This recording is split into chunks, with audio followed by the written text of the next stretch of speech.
This is NDTV.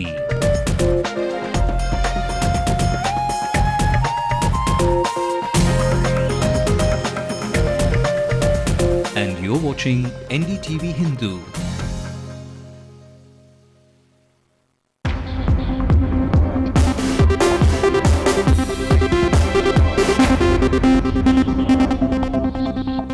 Good evening and welcome to News Tonight. I'm Evelyn Matthew. I'm Salim. I'll bring you details about the student who committed suicide at the private engineering college in Chennai. So plenty coming your way, but first let's begin with the top stories at this hour. A few cases of H1N1 may be reported, but no reason to worry, says the Health Minister. Tamiflu will also be provided.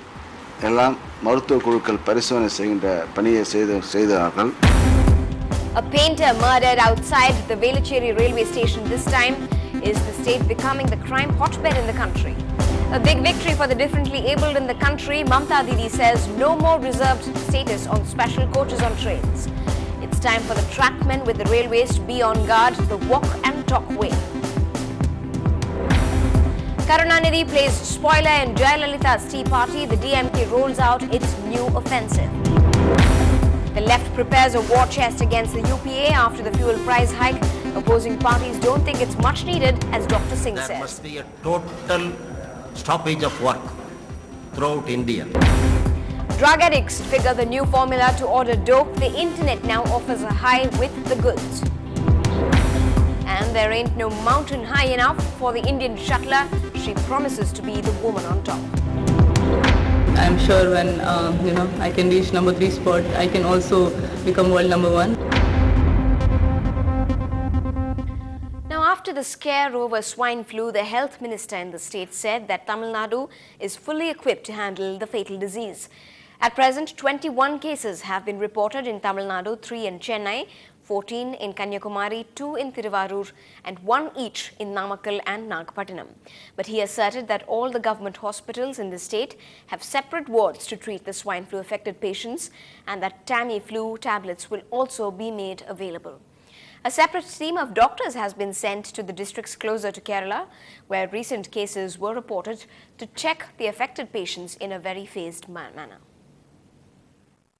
சுகாதார துறையினரும் மருத்துவர்களும் கொண்ட குழுக்கள் ஆங்காங்கு அமர்த்தப்பட்டு பேருந்துகள் வருவதிலும் அதிகமாக மக்கள் அடர்த்தியுள்ள பகுதிகளில் பேருந்து நிலையங்களில் எல்லாம் மருத்துவ குழுக்கள் பரிசோதனை செய்கின்ற பணியை செய்தார்கள். மேலும் இது தமிழகத்தில் தாக்கத்தின் அறிகுறிகள் இருமலோ சளியோ காய்ச்சல் இது போன்ற அறிகுறிகள் இருந்தால் அருகிலுக்கிட்ட மருத்துவமனைக்கு சென்று அவர்கள் தங்களை ஆய்வுக்கு உட்படுத்த வேண்டும். A bizarre murder near the Velachery railway station this morning sent shockwaves in the area. At daybreak, walkers found the remains of a man in a puddle of blood. He was apparently killed by a large stone. No motive has been established so far as the hunt for the killers continue. Frantic calls by morning walkers brought the police to the scene of gruesome murder near Velachery railway station. The victim's head was hit by a large stone. Police later identified him as a painter named Guna, about 29 years old. A case of murder was registered and the remains were taken to the Roypeta Government Hospital for a post-mortem examination. இங்கிருந்து ஒரு phone வருது அந்த station அனுப்பி மறுபடியும் அவங்களுக்கு நான் இந்த வந்துன்னு இருக்கேன்னு சொல்லி ஆட்டோவில் வந்தோடனே இப்போ அப்புறம் பார்த்தா அவங்க யார் என்னன்னு கேட்டாங்க. என் பையன் தான். அங்கேருந்து இங்கே வரதுக்கு சான்ஸே கிடையாது. எப்படி வந்தானே எனக்கு புரியல. Forensic experts who examined the scene of crime studied footprints believed to be that of the killers found in wet soil and slush. The police believe the footprints could hold some clues. In Chennai, Salim for NDTV Hindu. Now, after a letter from Karunanidhi and long-drawn protests by the disabled community, the Railway Minister Mamta Banerjee is bringing back the unreserved category in the second class of the sleeper class trains.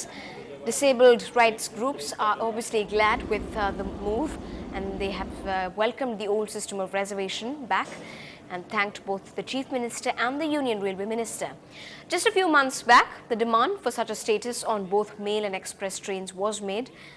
M. Karunanidhi had written a letter to the Union Railway Minister Mamata Banerjee regarding this.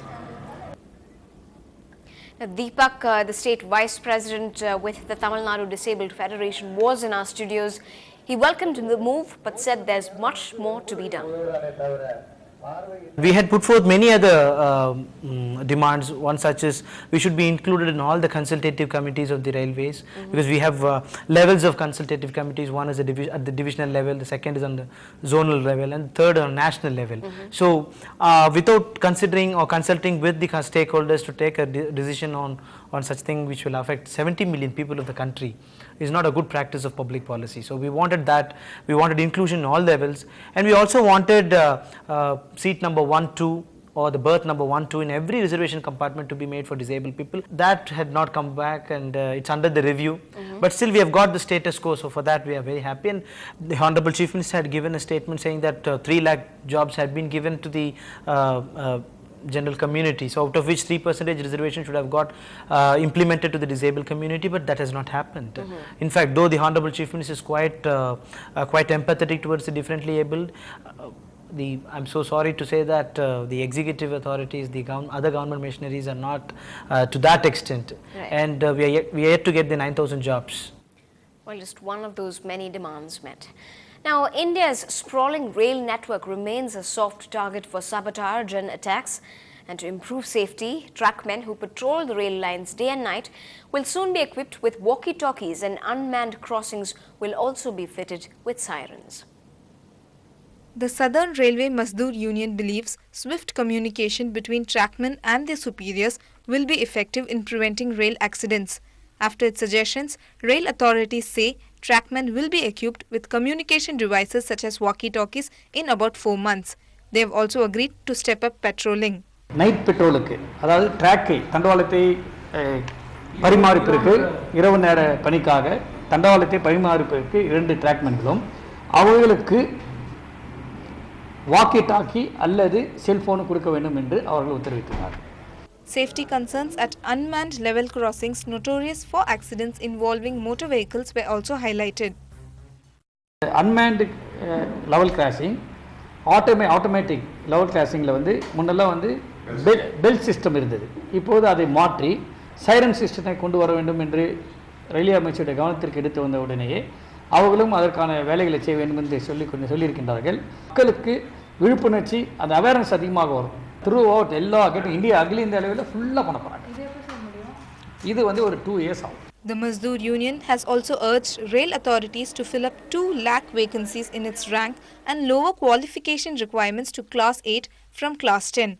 It says this will help reduce unemployment among the rural youth.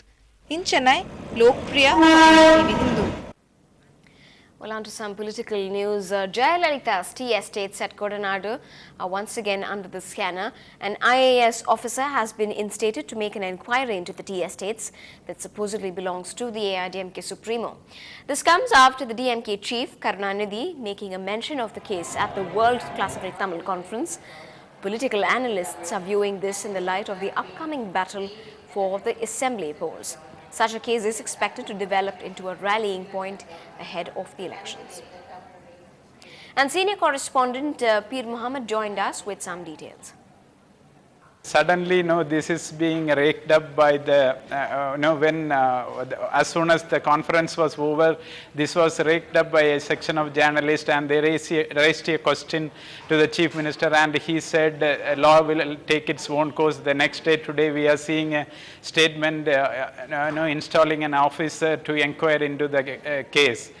Looks like they are trying to create an issue because there are only one case pending against her at this point of time. That is in the case of Siridavur Bangla. The Sivasubramanian justice could not establish her connection to the Bangla, and in this case also, when the officer goes into the issue, we will come to know if he can establish a connection between Jayalalitha and the tea estate. Now, a second-year lateral entry student, William Gary, committed suicide at the St. Joseph's College of Engineering today. He allegedly committed suicide by strangling himself with a polythene cover. The student is a native of Tirunelveli. Today was his first day at college. A probe is now on. And to take us through what really happened, our crime reporter Salim now joins us live from the newsroom. Salim, take us through what really happened at the college today. Evelyn, the deceased is identified as William Carey. As you said, this was his first day at the St. Joseph's Engineering College. He completed a 3-year polytechnic course in electronics and communication in Rajapalayam. He is a native of Tirunelveli district, and he joined St. Joseph Engineering College after completing his polytechnic. That is, he joined directly in the second year. So this was the first day for him at the St. Joseph's Engineering College, and to everyone's surprise, he was found dead inside the bathroom, which was locked from inside. The college authorities and the students broke open the door, and he was rushed to the nearby private hospital, where he was declared broad dead. Police said that he might have died due to suffocation, and the police have kick-started the investigation. And as the investigation progresses, we will come to know why exactly the student committed suicide. All right, thanks very much indeed, Salim, for joining us with those details. We will try and get the latest from that story. Still ahead, tick the brand, a click and a week's wait. Dope supply enters the world of .com. That's coming up in just a moment.